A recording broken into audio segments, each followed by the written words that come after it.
ઉમરગામના કલગામમાં કંપનીમાં યુવક પ્રકરણમાં 5 આરોપીની ધરપકડ। પોલીસ સૂત્રો પાસેથી મળતી માહિતી મુજબ ઉમરગામ તાલુકાના કલગામમાં આવેલ સોરઠવાડ ખાતેની સમારોહ કંપનીના ગેટ આગળ 26 જાન્યુઆરીને રાત્રિના 8:30 કલાકે આરોપી ઈસમો એક સમ થઈ પોતાનો હેતુ સિદ્ધ કરવા અર્થે કંપનીમાં બીજા અન્ય બહારથી મજૂરોને લાવી કંપનીમાં કામ કરાવવાનું જણાવી મૃતક રાજેશ ભીખુભાઈ સોરઠી સહિત ગામના અન્ય સ્થાનિક માણસોને કંપનીમાં કામ કરવાની ના પાડતા મૃતક રાજેશ સોરઠીએ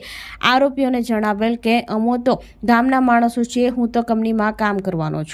એમ જણાવતા આરોપી ઈસમોને ખોટું લાગી જતા ઉશ્કેરાઈ જઈ હિનાબેન સોરઠી એક પથ્થર વડે મૃતકના માથાના ભાગે મારી ઈજા પહોંચાડી હતી। ત્યારે મિલન અને અક્ષયે પોતાના હાથમાં ચપ્પુ વડે મૃતકના પેટના ડાબા ખભા પર ગંભીર ઈજાઓ પહોંચાડી હતી। ઉમેશ તથા રોહિતના હાથમાં રહેલ લાકડાઓ વડે રાજેશને ફટકા મારતા વખતે તેની ધર્મપત્ની વર્ષા સોરઠી વચ્ચે પડી બચાવવા જતા તેણીને પણ લાકડા વડે હુમલો કર્યો હતો અને અક્ષય અચાનક ત્યાં દોડી આવી મૃતકની પત્ની વર્ષાના પીઠના ભાગે ચપ્પુના ઘા ઝીકી દે તેને તથા તેના પતિને ગંભીર ઈજાઓ પહોંચાડી હતી। તે દરમિયાન તેમના સગા સંબંધીઓ ઘટના સ્થળ ઉપર આવી પહોંચ્યા અને ઈજાગ્રસ્ત બંને પતિ પત્નીને ભિલાડ સરકારી દવાખાને સારવાર માટે લઈ જવામાં આવ્યા હતા, જ્યાં રાજેશને ગંભીર ઈજા પહોંચતા તબીબે મૃત જાહેર કરતા 5 દીકરીઓએ પિતાનો છાયો ગુમાવતા સમાજમાં આઘાતનો ઘેરા પ્રત્યાઘાત પડ્યા હતા। આ અંગે વર્ષાબેન રાજેશભાઈ સોરઠીએ નારકોલ મરીન પોલીસ મથકે ફરિયાદ નોંધાવતા પોલીસે તાત્કાલિક ઘટના સ્થળ ઉપર પહોંચી પોલીસે ઘટનાની ગંભીરતા જાણી આરોપી અક્ષય અશોક સોરઠી, મિલન અશોક સોરઠી, ઉમેશ અશોક સોરઠી,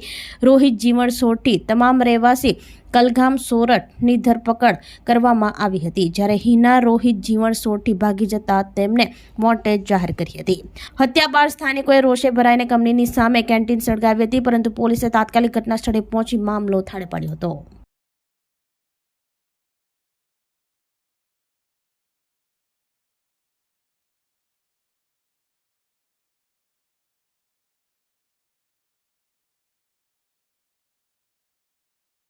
આપણી સંકલ્પ ન્યૂઝ ચેનલને સબસ્ક્રાઇબ અને લાઇક કરો, બેલ આઇકન દબાવો જેથી આવનાર ન્યૂઝ અપડેટ્સની નોટિફિકેશન આપના મોબાઈલ પર સૌથી પહેલા પહોંચે।